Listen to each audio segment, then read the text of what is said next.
I'm part of what we have taken to calling the world ecology conversation. And it begins with the premise that power and life and production and reproduction unfold within the web of life and are not separated from it. So this is very different from a conventional environmentalist or a conventional Marxist approach, which says there are social processes over here in one box and there are ecological processes over here in another. We're looking at how those two moments are entangled. And crucial to thinking through capitalism as a world ecology of power, capital, and nature is showing how materially, biologically, geographically, climatologically, all the major processes of the modern world, industrialization, imperialism, democratization, all of these processes are in fact irreducibly socio-ecological. That's one moment of it. But what we have also developed in world ecology, and this is central to my own thinking, is something that we call capitalism as a system of cheap nature. Now, that does two things. One, it highlights how capitalism has gone about reducing the costs of labor, food, energy, and raw materials over the very long durée. So there's a political economy moment to this. But there's also an ethico-political moment to this, to cheapen in the English language sense of the term, to treat with less dignity, less respect. And so we show and seek to elaborate how, drawing on the groundbreaking work of people like Maria Mies and Silvia Federici and many other Marxist feminists, we show how the creation of these powerful ideas of nature and society have been not just ideas floating in the ether, but have been real abstractions, abstractions that have been created by the powerful, by empires, and by capitalists to redefine the work of women, nature, and colonies, to quote Maria Mies, as less valuable, when in fact they are the most central, the most pivotal elements of work that goes on within capitalism. We are trained, both by Marxists and by many others, to treat work as wage labor work or work within the money economy. But in fact, the money economy and wage work always requires a much larger, more expansive diversity of unpaid work, of the unpaid work of humans and the rest of nature at the same time. So women, nature, and colonies. So in fact, the realities of what we call the economy stand on a much larger base of the unpaid work of humans and the rest of nature. And that is both material and culturally enforced, not just through nature society, but through all the various gendered, racialized, sexualized, and colonial discourses that have real power, that are embedded in the real practices of colonial powers, for instance. So whenever a European power arrives in a new place historically, all of a sudden all the people there become uncivilized, wild, savage, lazy.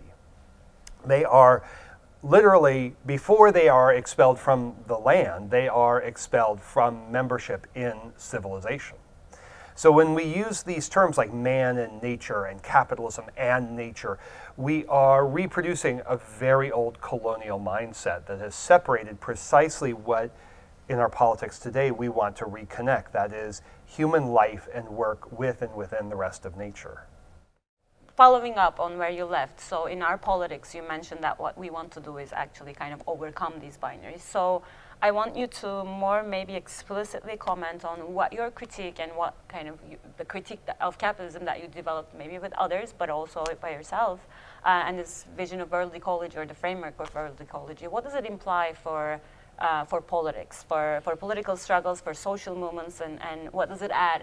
And maybe also kind of the flip side of it is reproducing these dualisms, what in our politics and in our movements, what does it imply in terms of challenges? Like what does it, why is it a shortcoming in political action?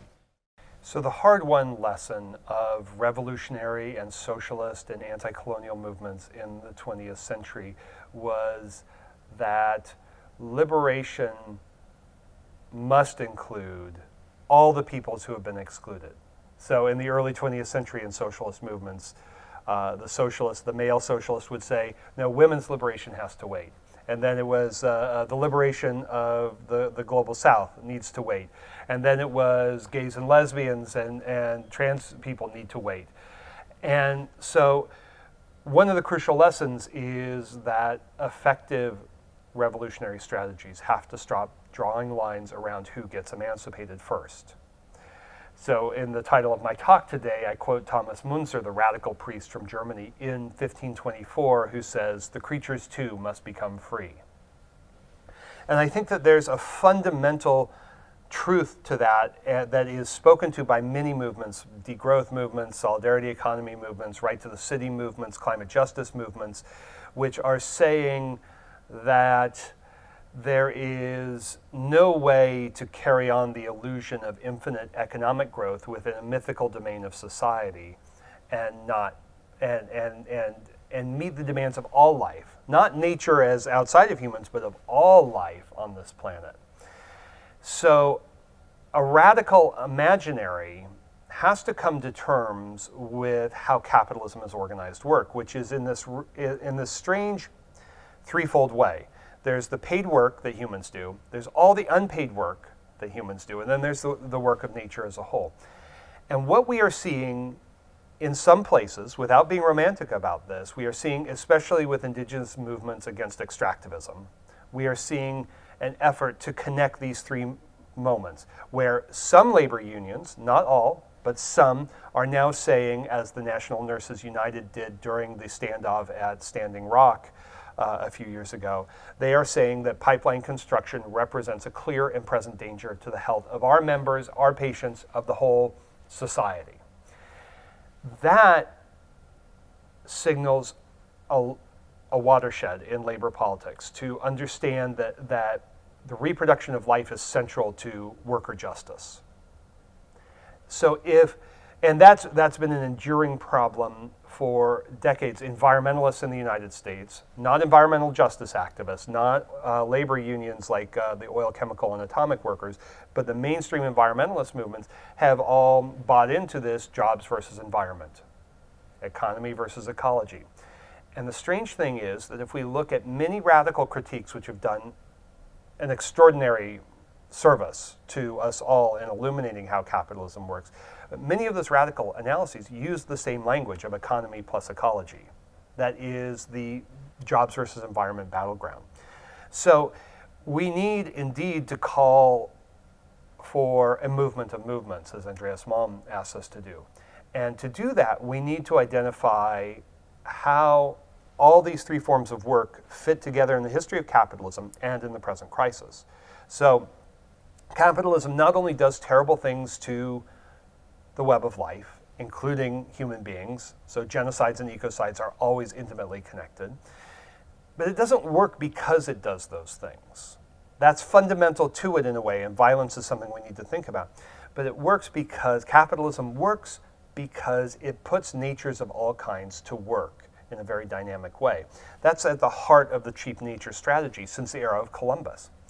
Now, what's happening today is that that's breaking down in a radical way with climate change, and the costs of production are skyrocketing. So instead of nature being a way to reduce costs, they become a way, the web of life is now behaving in a way to amplify costs. And that signals a fundamental crisis of capitalism. So movements need to key into the ways that wage work, unpaid human work, and the work of nature as a whole, that there are ways in which there is commonality. And I think around the question of care and reproduction, not just social reproduction, but social reproduction, as theorists are now coming to terms with, realize it is irreducibly socio-ecological. So this ethic of care has to be holistic, but not just a mushy holism where everything is the same. No, where we understand the specific contours of work and power in the making of this world and how we can transcend it.